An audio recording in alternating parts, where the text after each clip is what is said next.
Jadi di gaya bahasa Arab itu begini.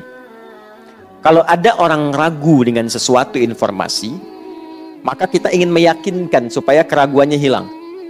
Salah satu caranya gunakan inna di depannya. Jelas ya? Ustadz Adi akan datang hari ini. Masa sih? Ya, kayaknya belum yakin deh. Maka dikatakan, inna Ustadz Adi sayati al-yaum. Saya tegaskan ya, nih flyernya sudah ada. Nih update-nya di jalan sedang akan datang. Beliau akan datang hari ini. Maka gunakan inna untuk menguatkan. Jelas? Nah, pengertian terbaliknya artinya, kalau Anda baca Al-Quran, disampaikan satu informasi, menggunakan inna berarti ada golongan manusia yang tidak meyakini sempurna. Jadi ada orang-orang yang memang, menganggap kehidupan dunia itu segalanya. Karena itu sibuk dengan dunia. Berangkat gelap, pulang gelap, kumpulkan ini, kumpulkan itu, hitung lagi. Padahal yang sudah terkumpul pun belum tentu dipakai. Itu. Maka Allah tegaskan pakai inna. Kamu itu akan meninggalkan dunia, kamu akan wafat. Yang kamu kumpulkan ini gak akan bermanfaat untukmu kalau tidak digunakan itu untuk kepentingan esok harimu. Sibuk meninggikan diri, sibuk mencari kedudukan, lupa bahwa banyak aktivitas yang harus dikerjakan untuk persiapan pulang. Gitu. Jadi kalau Quran menggunakan kata inna seakan menyentuh kepada jiwa. Ada orang-orang yang lalai dengan persiapannya sebelum dia berpulang karena disibukkan dengan kegiatan dunia yang sementara. Kalau sibuk itu punya value-nya, nilainya saat yang bersamaan untuk pulang, bagus. Silahkan cari harta yang sebanyak-banyaknya. Gunakan untuk apa? Untuk ibadah. Ya, ibadah itu apa saja? Banyak nilainya. Jangan digambarkan zakat saja. Infak yang umum saja. Anda cari rizki supaya di rumah punya tempat yang nyaman untuk ibadah, punya tempat untuk sholat, punya tempat untuk kajian Quran bersama keluarga. Itu punya nilai positif, plus poinnya. Anda cari harta supaya dapat makanan yang halal, enak dan halal. Ya, coba pilih, halal nggak enak, ya, atau enak nggak halal. Ya, saya tahu itu pasti enak dan halal. Itu kan? Jadi ya silahkan cari makanan yang enak dengan cara yang halal. Halalan, thayyiban, silahkan senikmat-nikmatnya. Mau beli nasi goreng di Jerman, silahkan. Ya nggak dipaksa, jus alpukat diperhatikan, silahkan saja. Ya, halalan, thayyiban. Tapi niatkan untuk ibadah. Makannya supaya kuat sholat, itu niatnya. Makannya supaya bisa baca Quran energinya, itu niatnya. Lalu gunakan untuk zakat, untuk infak, berbagi dengan sesama, membahagiakan orang tua, keluarga, kerabat, belikan anak-anak pakaian yang membuat dia dekat dengan Allah, menyekolahkan dia di tempat yang mendekatkan dia dengan Allah. Silakan kumpulkan sebanyak-banyaknya. Bukankah sudah ada Utsman contohnya? Abdurrahman bin Auf. Tapi kalau cuma kumpul lagi, beli sesuatu untuk pamer, capek hidupnya. Beli mobil cuma buat dipanasin doang, lihat masih ada, balik lagi. Capek hidup begitu.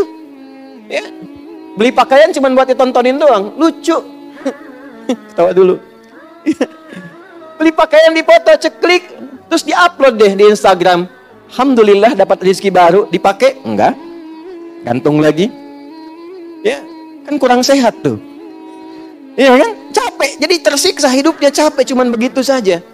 Nah, Allah menegaskan, hidup kamu jangan begitu. Kamu kan tahu akan meninggal.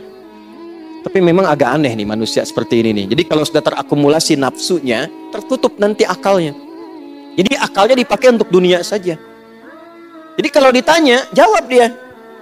Ya, ini kerja buat apa supaya nyaman hidup? Masya Allah, enak ya enak. Hidup enak itu nyaman? Nyaman, bagus. Sampai sini benar.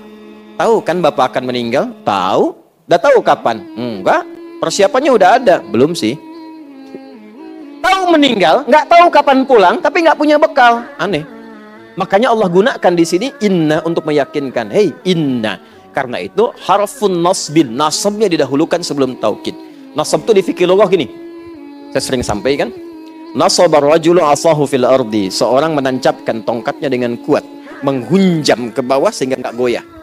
Nggak goyah. Nasab namanya. Maka seakan pesannya begini. Hei, tancapkan ini dalam hatimu. Jangan goyah. Kuatkan pada jiwamu, yakinkan jangan goyah. Kamu ini akan pulang. kamu akan meninggal. Kalau perlu tuliskan di dinding rumah itu. Setelah saat kamu pulang, saya di meja kerja itu, saya tuliskan. Ada hidayat, jangan maksiat, karena kamu akan wafat. Sudah merasa punya bekal yang cukup untuk pulang? Tanda tanya. Jadi begitu kita melihat itu termotivasi lagi. Kuatkan lagi, kuatkan lagi, kuatkan lagi. Tancapkan pada jiwamu. Inna yaumal fasli, tancapkan pada jiwamu, yakinkan dengan kuat bahwa hari perpisahan itu, ya, berpisah kita dengan dunia atau dunia berpisah dengan kita. Karena di sini konteksnya dunia meninggalkan kita. Jadi kalau bukan kita yang meninggalkan dunia, dunia yang meninggalkan kita. Artinya kiamat, selesai kehidupan. Jelas? Baik. Allah. Inna yaumal fasli kana miqata. Masya Allah. Telah tetap waktunya. Maka di sini Allah Subhanahu wa taala menginfokan secara umum langsung sehingga semua bagian tentang perpisahan itu disebutkan, dicakup lewat ayat ini. Ya, bagian perpisahan dicakup lewat ayat ini. Perpisahan dengan dunia itu dua. Imma kita meninggalkan dunia, disebut kiamat kecil, judulnya kematian, maut ini tadi. Wafat. Ini kiamat kecil.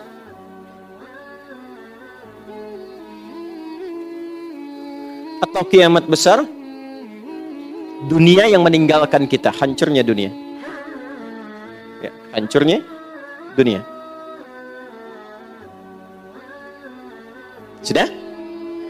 Nah, dua-duanya makna ini dicakup lewat ayat ini dan ditegaskan, mengambil, kalau dalam bahasa Indonesia itu ada namanya sinekdok ya. Belajar bahasa Indonesia ya. Sinekdok, ada sinekdok pas prototo, ada sinekdok totem pro parte. Ya, pas prototo itu disebutkan sebagian mewakili keseluruhannya. Kalau sinekdok totem pro parte disebutkan keseluruhan mewakili sebagiannya. Di kejuaraan bulu tangkis itu Indonesia mengalahkan Malaysia. Apakah semua orang Indonesia main bulu tangkis di kejuaraan itu? Kan tidak ya, sebagiannya saja ya. Ya, jelas ya? Baik, tapi itu adalah uslub, gaya bahasa untuk menunjukkan, mencakup sebagian tapi disebutkan keseluruhannya untuk menunjukkan kedahsyatannya. Jelas? Nah, ini sama. Disebutkan di ayat ini mencakup peristiwa kiamatnya, hancurnya dunia, berpisah dari satu alam ke alam yang lainnya, tapi saat yang bersamaan diisyaratkan pula di dalamnya hilang semua kehidupan kita, semua meninggal. Ya, tapi intinya adalah ingin menjelaskan, hey, apa yang kamu akan cari akan hancur. Apa yang kamu kejar-kejar selama ini akan meninggalkan engkau. Kalau bukan engkau meninggalkannya, ia yang akan hancur dan engkau kehilangan kesempatannya. Paham sampai sini?